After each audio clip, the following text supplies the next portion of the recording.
Global Typhoon, Chairman TV. Weather update. Helping homeless people. Please subscribe.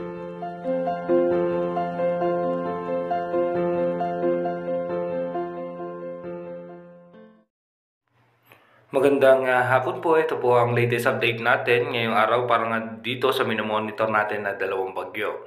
Yung low pressure area nga na nandito sa western section ng ating bansa ay ngayon nga po ay isa ng si Tropical Storm Emong. Yung pinakasentro po niya na ay namataan nga po sa 150 km west of Lawag City. Dito po yan sa Ilocos Norte. Tinataglay po niyan yung lakas na 65 km per hour malapit sa gitna at may pagbugso po yan no, na abot hanggang 80 km per hour. Kumikilos nga po ito pa southwestward sa bilis na 20 km per hour. At itinaas nga po ang storm wind signal number 1 dito nga sa may Ilocos Norte, Ilocos Sur, La Union, northern and western portion ng Pangasinan, sa Dasol, Burgos, Agno, Bani, Bolinao, City of Alaminos, Mabini, Anda, Labrador, Suwal, Dagupan City, Lingayen, Bugalyon, Impanta, Sison, Magaldan at Sampabian. Kasama rin po sa storm wind signal number 1 ang San Jacinto at Apayao, Abra and Benguet. Iba yung pag-iingat nga po sa ating mga kababayan no, dahil patuloy pong hatakin pa itong habagat na magdudulot nga po ng pag-ulan. At ito naman po si Tropical Storm Dante, no, bahagya din ng lumakas at ito naman po mababa ang tsansa na maglandfall sa ating bansa. At tayo nga po sa ating pinaka-latest update ng Advanced Weather Forecast, may tsansa nga po si Bagyong Emong na maglandfall somewhere dito nga po sa may parte ng Ilocos region. Pero dalawang senaryo po yan. Posible pong magre-recurve lamang po yan at dadaan sa coastal water. Bagamat dalawa yung kanyang senaryo, maghanda at mag-ingat pa rin po yung ating mga kababayan dito nga po, lalong-lalo na sa parte ng Ilocos region.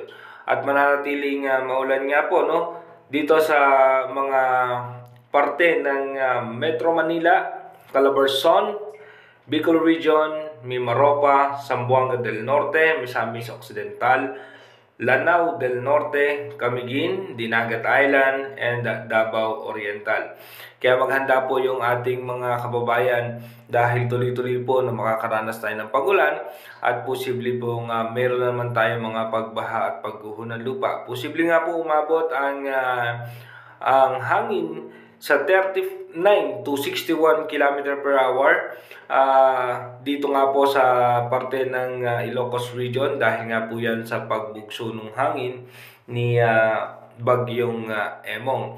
At ayon naman sa ating advanced weather forecast ng European Center, ito naman po no ay posibleng mas lumakas pa, posibleng umabot po ito sa severe tropical storm bago po mag-landfall sa may parte ng Ilocos region.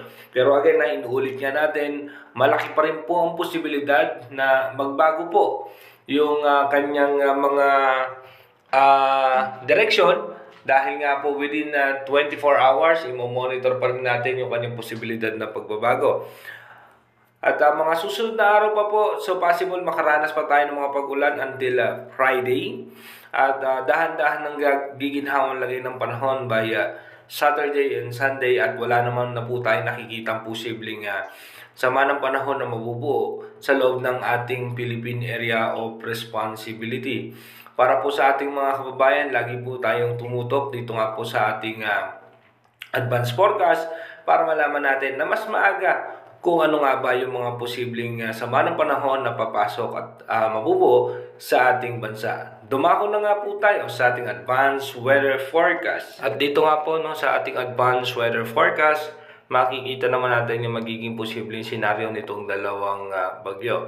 At makikita naman natin yung makakapal na kaulapan na yan na magdudulot nga po ng pag-ulan sa ating bansa. Dito po yung kanyang sirkulasyon, mas makakakuha pa nga po ng puwersa si Bagyong Emong dito nga po sa may parte ng West Philippine Sea. At habang si Bagyong Dante naman ay patuloy po yung papalabas ng ating Philippine Area of Responsibility. May mga dalawang low pressure area pa po na mabubuo dyan, pero ito po ay mababa naman na sa ngayon ng tsansa na maging isang bagyo at pumasok sa ating bansa. Pero again, inuulit natin, para po doon sa mga hindi nakakaalam, dito nga po sa ating advanced weather forecast. Ang advanced weather forecast po ay possible scenario pa lamang po yan o advanced prediction ng European Center. Nasa 80% chance po madalas na nagiging accurate yung ating advanced weather forecast, na patunayan na po yan since 2020. Dito nga po kung makikita natin yung posibleng dalawang senaryo ni Bagyong Emong. Posible nga po dito magre-recurve yan at magkakaroon ng landfall senaryo sa may parte nga po ng Ilocos region, or posibleng sa coastal water lamang po dadaan yan. At pagkatapos po niyan mag-landfall, ito po ay posibleng mag-downgrade into low pressure area, at habang habagat na pumuli ang makakaapekto sa ating bansa. May mga tsansa pa rin po ng pagulan sa western section ng ating bansa dahil nga po sa habagat. Yung habagat naman po ang tuloy-tuloy na magdudulot ng pagulan sa ating bansa, at wala naman na po tayong iba pang nakikitang posibleng sama ng panahon. Ito po ay good news dahil nga po sa unang linggo ng August, wala rin po tayong nakikita na posibleng bagyo na mabubuo sa loob ng ating bansa, at more on tayo, southwest monsoon o habagat. Pero again malaki pa rin ang tsansa na magbago yan dahil within 24 hours minsan nakikita natin nagkakaroon ng mga pagbabago, at may nakikita tayo mga biglaang low pressure area na nabubuo sa ating advanced weather forecast. Inuulit ko po, ang ating advanced weather forecast is possible scenario pa lamang po yan. Malaki pa rin po ang posibilidad na magbago yan. Kaya mag-iingat po tayo palagi sa ating mga kababayan. God bless po sa ating lahat.